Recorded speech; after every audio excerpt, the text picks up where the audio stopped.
కానీ అది మా బావని తీసుకెళ్లేటప్పుడు మాత్రం నాకేమీ అర్థం కాలేదు. ఏదో మైండ్ అంతా ఆబ్సెంట్ గా కదల్లేకుండా ఏదోలా అనిపించింది. అంటే actually I cannot explain that feeling Mitra. నేను చెప్పగలను. ఏంటి? ఆనంది అశ్విన్ని ఇంటికొచ్చి మరీ తీసుకెళ్లేసరికి ఆ షాక్లో ఏం చేయాలో తెలియక అశ్విన్ని వదిలేసుంటావు. అది సరే, ఇప్పుడు బావ ఏం చేస్తున్నాడు? ఏం చేస్తాడు? ఆనందితో కలిసి పూజ చేస్తాడు. నో, అలా జరగకూడదు. ఆ ఛాన్స్ మిస్ చేసుకున్నావు. ఇక నువ్వు మీ బావని మర్చిపోవాల్సిందే. అది జరగని పని అని నువ్వు అనుకున్నంత మాత్రాన పూజ ఆగిపోతుందా ఏంటి? ఆనంది అనుకున్నది సాధించకుండా ఉంటుందా? ఇంక చేతులెత్తి దేవుడికి దండం పెట్టుకొని నీకో మంచి సంబంధం దొరకాలని ఆ దేవుణ్ణి మనస్ఫూర్తిగా కోరుకో. మిత్రా, లుక్, నీ అరుపులు కేకల వల్ల ఎలాంటి యూజు లేదు. ఈ పూజ జరిగితే అశ్విని ఆనందులని విడదీయడం ఎవ్వరి తరమూ కాదు. చెప్పాగా, అశ్విన్ని మర్చిపో. ఇప్పుడు నీ ముందున్న ఆప్షన్ ఇదే. అంత ఈజీగా మర్చిపోయేటట్టయితే ఈ ఇంట్లో ఎందుకు తిష్ట వేస్తాను? అసలు ఈ పూజ జాగారం జరిగితేనే కదా మిగతా అవి జరిగేది. ఏం చేస్తావేంటి? ఈసారి చెప్పను, చేసి చూపిస్తాను. తులసి,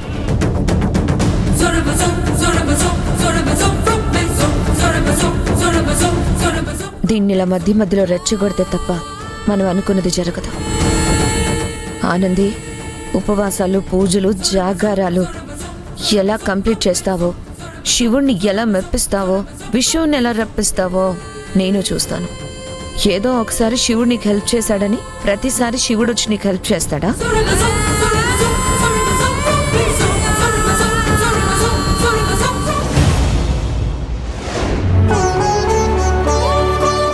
శివయ్య,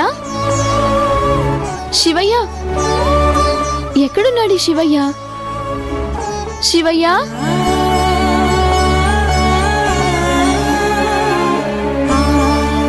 ఆనంది, ఏంటి వెతుకుతున్నావు? శివయ్యని. నీ ముందే ఉన్నాడు కదా. ఓ, ఇక్కడున్నాడా? ఆయన ఎక్కడికి వెళ్తాడు ఆనంది? ఇలా కనపడి అలా మాయమైపోతూ ఉంటాడు.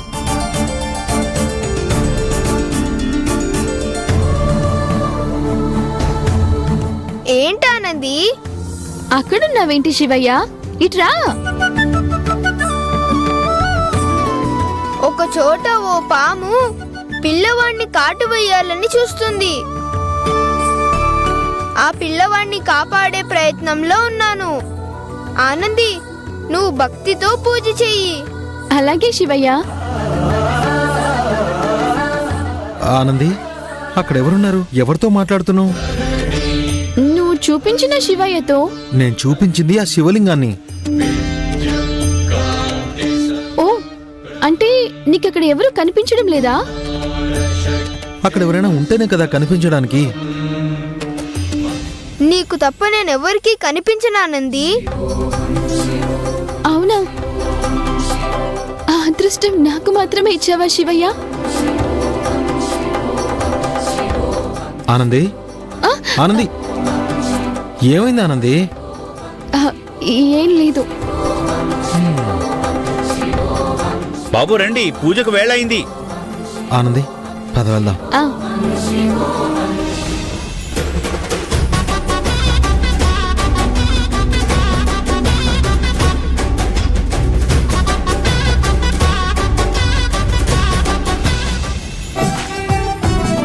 అయ్యా, అందరూ వచ్చేసినట్టేనా? వచ్చేసారు పూజారి గారు. నెక్స్ట్ ప్రోగ్రామ్ ఏంటి? ఒక్కో జంటకి ఒక్కో కలశం ఇవ్వబడుతుంది.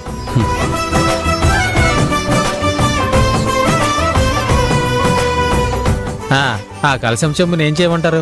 చెప్పనివ్వు. ఆ కలశం చెంబు తీసుకుని గుడి చుట్టూ 3 ప్రదక్షిణలు చేసి రావాలి. ఓ, ఇది చాలా ఈజీ. అమృత, పద చేసి వచ్చేద్దాం. నాయనా, ఇక్కడే చిన్న మెలిక ఉంది. ఏంటి పూజారి గారు? ఆ కలసం చెంబులో ఉన్నవి ఆ పరమేశ్వరుడికి అభిషేకం చేసే పవిత్రమైన జలం.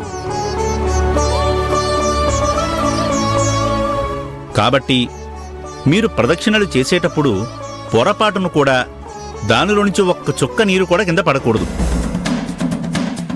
అంతేకాదు, ఎట్టి పరిస్థితుల్లోనూ ఆ కలసం చెంబును మీరు కింద పెట్టకూడదు.